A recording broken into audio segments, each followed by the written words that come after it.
We all know Kentucky basketball has a very thin front court to begin the season, but could we possibly see Adou Thiero work his way in at the 5 for the Wildcats?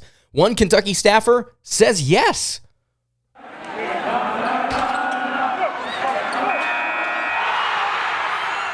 You are Locked On Kentucky, your daily podcast on the Kentucky Wildcats, part of the Locked On Podcast Network, your team every day.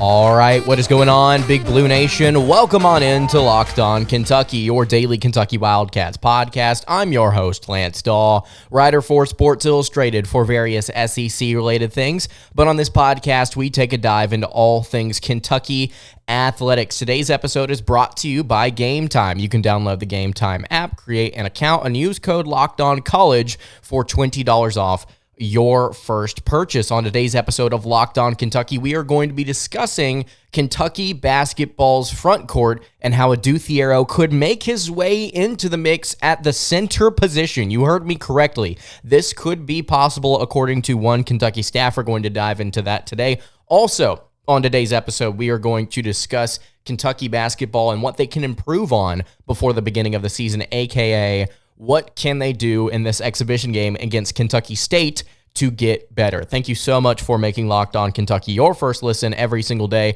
Want to remind everybody out there that we are free and available on all platforms. If you're watching on YouTube, please go ahead and subscribe to the show. If you're listening on podcast, I would really appreciate it if you subscribed there as well. So let's go ahead and get into it. As of today, Tuesday, October 31st, 2023. By the way, if you can't tell, got my Halloween costume on. I'm a basketball official. Very easy to imitate. Not very difficult of a job to do, apparently, on occasion. That's a joke.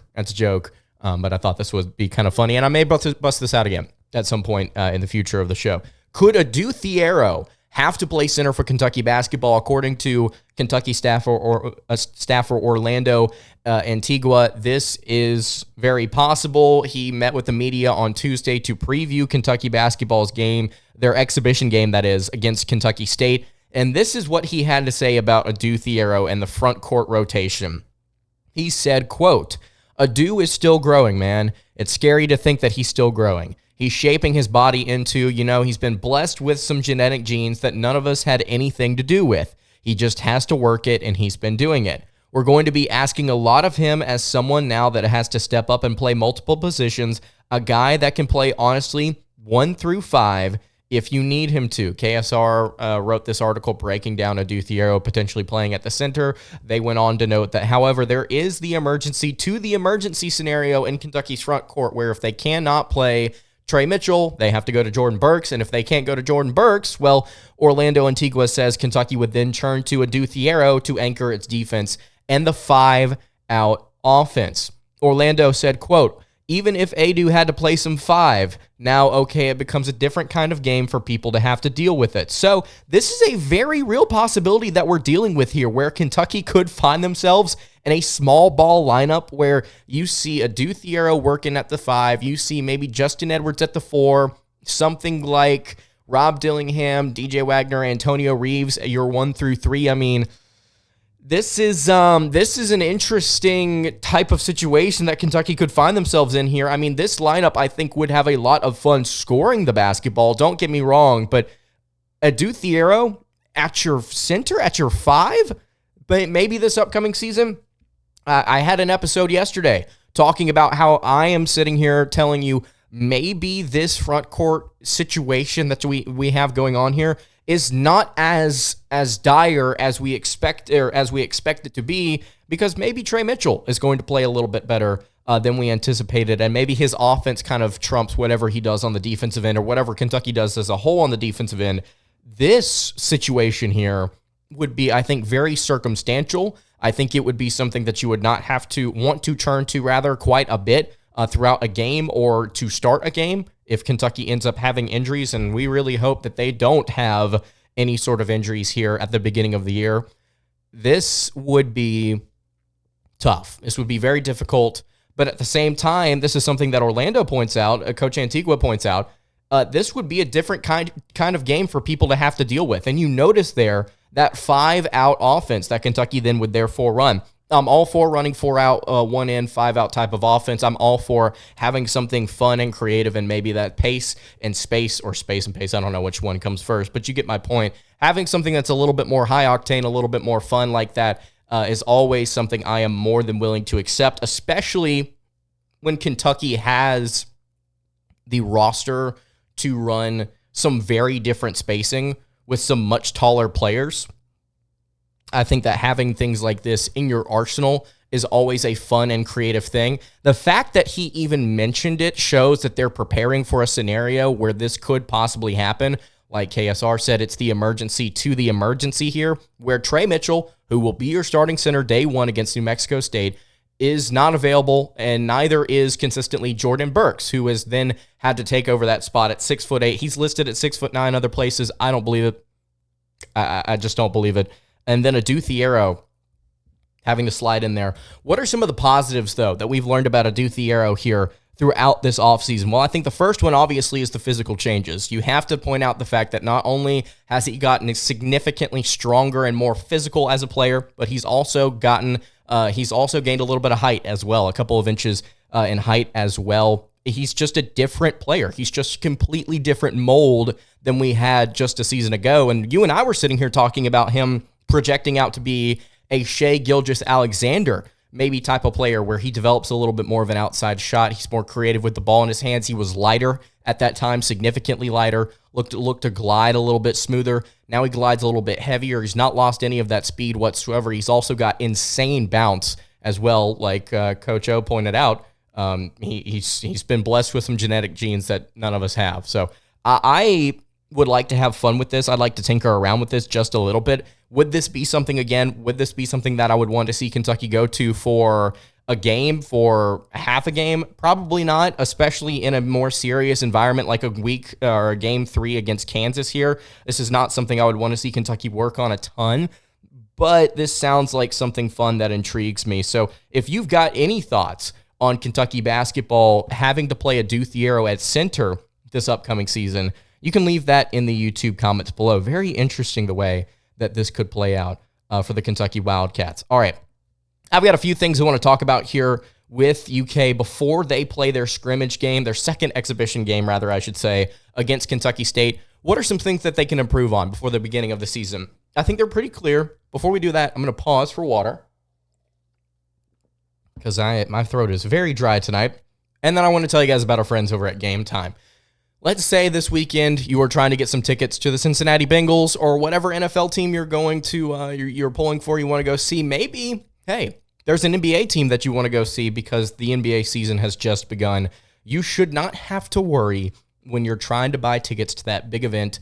You should not have to stress out about trying to find last-minute deals, and Game Time is the place that you need to go. It's the fast and easy way to buy tickets for all different sporting events. They've also got different events on top of that, like music, comedy, theater near you. Again, killer last-minute deals, all in prices, views from your seat, and then they have their best price guarantee. Game Time takes all of the guesswork out of buying tickets. They have deals on tickets right up to the start of the event, and even an hour after it starts, it's the place to find last-minute seats. Find exclusive flash deals and sponsored deals on tickets for football, basketball, baseball, concerts, like I said, comedy, theater, more on top of that. They've also got zone deals. You can pick the section and Game Time can pick the seats for you for an average of 18% savings, and the Game Time guarantee, like I mentioned, means you'll always get the best price. If you find tickets in the same section and row for less, Game Time will credit you 110% of the difference. You need to take the guesswork out of buying tickets with Game Time. You can download the Game Time app, create an account, and use code LOCKEDONCollege for $20 off your first purchase. Terms apply. Again, create an account and redeem code LOCKEDONCollege for $20 off. Download Game Time today. Last minute tickets, lowest price guaranteed. All right, continuing along here on the Tuesday edition of Locked On Kentucky. Lance Dawe hanging out here with you. Really appreciate you making Locked On Kentucky your first listen every single day. If you have not subscribed to the YouTube channel already, please go ahead and do so. If you're listening on podcast, I would really appreciate it if you would do that as well. I have a question for you guys. So on yesterday's episode, I decided to embark on a great debate, I embarked on a journey to finish a great debate with somebody out there, and it was over fruit. It was over which fruit we thought was better, grapes or peaches. I'm not going to tell you what my stance is on this, and I'm not going to expect that you have to cater to one side or the other. I just want to know, what does the population think? Are peaches better or are grapes better? And according to Twitter, 251 of you voted, and 52% of you say grapes are better. About 67% of you on here say that grapes are better. And then I also tried this out over on Instagram, and I think 51% of you said that grapes were better. So the population is pretty torn on peaches and grapes and which one is genuinely better. I find that information fascinating, considering almost 400 people voted on this poll. It may actually be more collectively across platforms. And I think that we need to ask another question here in relation to fruit. And it's not a which fruit is better here. I just want to ask you about one individual fruit. Do you like pineapple? I need a yes or no on this in the comments below. Tell me you like pineapple. Tell me you don't. If you're listening on podcast, at LockedOnUK on Twitter, reach out to me. Tell me. This is another debate that I'm having with the same person. Is pineapple a good fruit? Do you like to eat it? Yes or no? Very important stuff here at Locked On Kentucky. Obviously, we take ourselves seriously. So let's move on to some things that I would like to see out of Kentucky basketball that they can improve on before the start of the season. There are, I think, 4 things here that I want to talk about. The first one is something that we saw that was a coachable issue in that game, that first exhibition game against Georgetown College. And that was the fact that Kentucky, I think, struggled with their defensive rotations and switching. And obviously, that is something, like I said, that can be fixed, it can be adjusted, and it comes with the fact that these kids are young. These kids are learning about college basketball and how things operate, and it's a higher level of understanding on both ends of the floor. They're currently learning things about the game as they go out there and compete and practice every single day. The rotations, I think, is something that is going to be better by season's end, but you cannot get stuck on the ball against Georgetown College, and you cannot force the Georgetown offense to one side of the court if you're not going to switch, because if you end up not switching, it's going to leave somebody free to do whatever they want. Take an outside shot, drive down the lane, see if they can get somebody else open or finish the layup themselves. There were so many instances against Kentucky where Georgetown College was forced to one side of the court. Nobody switched. The ball was either then passed to an open man that was able to do whatever he wanted to, and it was like visually you could see just a perfect line, like the Red Sea had been parted all the way down for somebody to get to the basket because players were so just preoccupied by what they were doing. This also created, I think, some really frustrating issues for this coaching staff because I believe there were 4 3-point attempts that were fouled by the Kentucky Wildcats because of lack of rotation, because of lack of communication. You have to be able to scramble a little bit better on that defensive end if you're going to have more success this season. You cannot get caught sleeping. Kentucky did consistently against an NAIA team. That's not great, but again, these kids are young. It's the beginning of the year. They haven't even played in a game that's counted yet. They're all very talented. They're all very smart. This coaching staff will get them right. You have to be able to fix that, though, at least to some degree. The second thing I want to talk about here, and I apologize for how dry my throat has been today, just have to get a little bit of water. I think that there's an individual that we have to identify that has to play, I think, better on the offensive end. Justin Edwards has to have better shot selection, or he has to hit shots at a higher rate, full stop. And I'm not going to sit here and whine about his offensive inefficiency if that's the case at the end of the season. I'm not going to sit there and complain about it, unless it ends up costing Kentucky a game that keeps them out of the postseason or eliminates them. I mean, we'll have to talk about it. Edwards has had some really awkward rushed shot selection at times. And I understand that there are players on this team that can hit the floater consistently, that can hit those side of the rim shots in the paint where you're just trying to shove it up. I've seen Edwards hit it. I've seen DJ Wagner do it. I've seen Antonio Reeves do it as well. Rob Dillingham, somebody that could also probably do it well. But Edwards has hit it at a very inconsistent rate. The mid-range shot, the floater, we know how I feel about the mid-range shot about on this show. He's got to be able to either take different shots and pace himself differently and slow himself down and get himself better looks, honestly, whether that be with pump fakes, whether that be with a dribble and deciding that he should not shoot it from the place that he's in, getting in closer and taking a layup, or maybe dishing the ball off to somebody else and resetting the offense. He has to be a little bit more aware, and he has to hit shots and be more consistent with that. Or he just has to knock them down. I mean, even some of the open threes, I mean, you got to be able to step into those and hit those if you're going to be the 5-star number 1 overall player that we project you out to be. You can't be shooting sub 40% from the floor night in and night out and expect to have your minutes continued to stay the same with players like Adou Thiero, who will just casually go, 6 of 8 from the floor if you give him the same type of volume that Justin Edwards does, because the shot selection's better.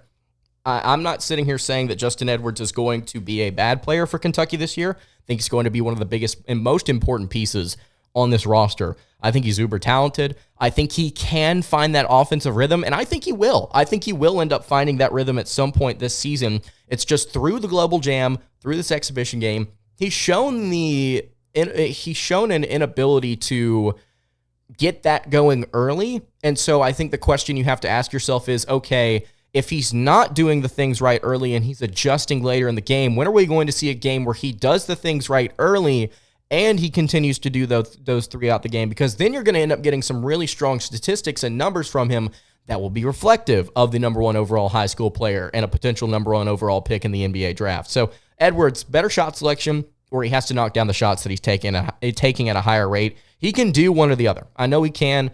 We just need to see it. It's something that needs to be improved. 2 more things that I want to get to here that involve Kentucky, I think, on the offensive end of the floor as a whole. And these are things that I don't think people are appreciative of right now, but we will come back to this midway through the season. And I hope it's not something where we're just like, man, I really miss Oscar Tshiebwe. I really miss the things that this team used to do.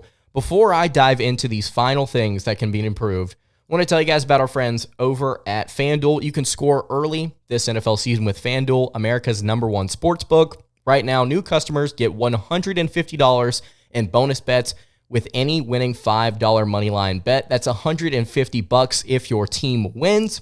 And if you've been thinking about joining FanDuel, there is no better time to get in on the action. The app is so easy to use. There's a wide range of betting options, including spreads, player props, over-unders, and more. You can visit FanDuel.com/lockedon and kick off your NFL season. That is FanDuel, an official partner of the NFL. All right, wrapping up the Tuesday edition of Locked On Kentucky. Lance Dawe hanging out here with you. One more time, really appreciate you making Locked On Kentucky your first listen every single day. If you have not subscribed to the show already, would greatly appreciate it if you went ahead and did that. If you are not following us on socials at Locked On UK and at @LanceDawe_ on Twitter, go ahead and do that as well. So the final 2 things that I think Kentucky basketball can improve on before the start of the season, aka working on it in practice, working on it in the exhibition game, I think Kentucky's rebounding and the way that they rebound, I think, can be improved. Pause one more time for water, because I am a thirsty boy today. The way Kentucky rebounded in that game against Georgetown College was, I think, partially a product of the way that Georgetown was playing them. It was very helter-skelter, very scrappy, very all over the place, diving for balls, swatting them out of the air. Georgetown College was doing everything that they possibly could to just knock the ball out of Kentucky's hands. And it's a little frustrating to watch whenever you see teams like that, but you have to respect the hustle at the same time. But the way Kentucky rebounded, some of the times where they missed rebounds, the positioning sometimes was a little bit awkward. It led to Georgetown getting different rebounds and then buckets in transition that they should not have. It was not common, but it's something that I think a better team will expose. And I said this, I think, after the exhibition game. If you go and look at the rebounding totals, Kentucky out-rebounded Georgetown College 46-32. But Georgetown College had 10 offensive rebounds because they kept swatting the ball around, because they kept being very handsy, very scrappy, 10 offensive rebounds is going to turn into 15 against a team like Kansas. That's going to be a problem. If you can't get this under control now and you can't be a little bit more physical and aggressive on the rebounding end, you're going to have a problem. Both sides of the floor. You have to be able to give yourself second chance opportunities. If this team can do that, even a fraction of the amount that last year's team could, this team is going to be very, very good offensively. Very, very good offensively because this team's got shooters. Last year's team did not have consistent shooters outside of Reeves. This year, you got those. And if you are able to rebound at a higher rate, if you can get some of these front court players back and you are able to grab some of these rebounds, give opportunities, give second chances, you're going to score and be more efficient as an overall offense. The way Kentucky rebounds, I think, needs to be adjusted a little bit, be a little bit more aggressive, and don't allow teams like Georgetown College to speed you up, make it scrappy, play your brand of basketball, and just out-physical them. Go get the ball. Go get it. You've got players that can absolutely do that. You've got Edwards, who has proven himself to be one of the better rebounders on the team. Adou Thiero, Tre Mitchell can absolutely do it. Continue to play physical. Play physical. And then the final thing I want to say here is Kentucky's got to take shots that don't get swatted into the stands like they had in the exhibition game. Hey, I don't know if you guys know this, but Georgetown College had 8 blocks, and they don't have a single player that is taller than Kentucky's. 8 blocks. 8. I am shocked at the fact that consistently happened where Kentucky would take these layups, and it's like you're either going to get the ball knocked out from behind or you're going to get swatted. Like, you are absolutely going to see that happen. So Kentucky's going to have better shot selection overall and be mindful of that because it could end up being a problem in the future for their offense where you just have possessions potentially rejected when you could have had better opportunities. So I think that's going to do it for today's episode of Locked On Kentucky. If you have any questions about Kentucky basketball's things that they can improve on, about their exhibition game this upcoming weekend, you can leave all of that in the YouTube comments below. All right. You can follow me on Twitter at @LanceDawe_. You can follow the show on Twitter at LockedOnUK, and you can follow the show on Instagram. That is at Kentucky Podcast. Any questions, comments, concerns, leave that in the YouTube comments below. Hit me on the socials. I will see you all tomorrow for another episode of Locked On Kentucky. Hope you guys have a great rest of your day, and God bless.